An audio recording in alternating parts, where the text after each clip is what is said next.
AI Explainer in Snappify can beautify your code snippets with code explanation. First, let's create a beautiful presentation.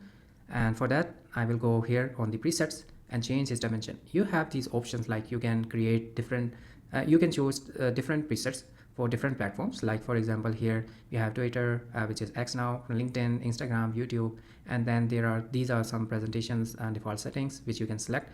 So from here, I'm using LinkedIn.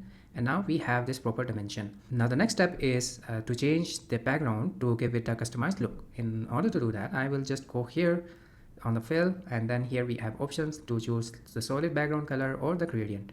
From gradient, I will just select my desired color. Let's say I'm using this color. The next step is to add the code editor. Just click on the code editor here. You just have to put your code here, center it,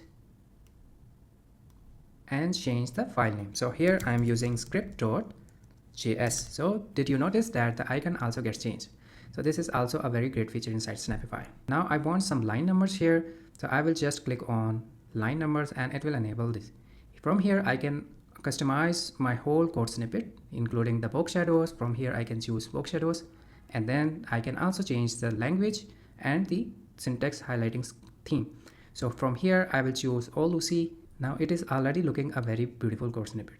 So the feature I want to highlight in this video is AI Explainer. If I click or right click on here, you see that currently it is saying that no code is selected. You have to select the code or a line of codes that you want to explain. So for example, I will just select all my code and then right click. Now by right clicking it, now you can see that explain with AI is enabled. I just have to click on it. It's just generated a code explanation. This code defines an array of tasks with ID description properties. It then filters out the task with ID 3 and stores the filter task in an array.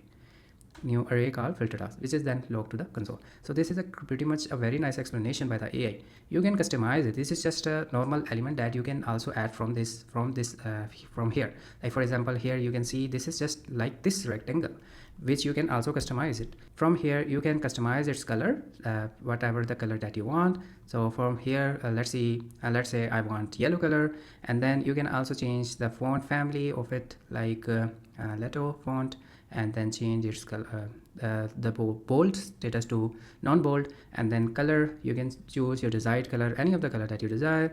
And from here, this is just a rectangle shape. Also change the border of this one, or you can delete it or whatsoever. So this is just to demonstrate that it can help you to explain your code snippets without you going to the internet or without using any third-party tool, because AI is already included with the Snappify.